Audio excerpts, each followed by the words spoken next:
کرک گزارش بده. موقعیتم قربان. حواستو کاملا جمع کن.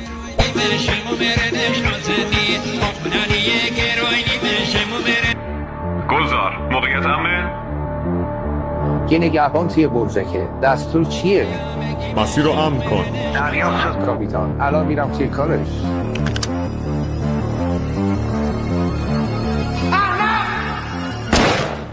موقعیت امن کاپیتان، میتونید برید.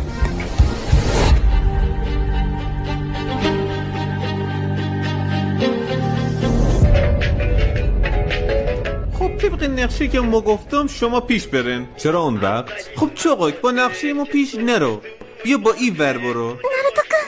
چرا خواهی؟ میگه بندری دوست داره.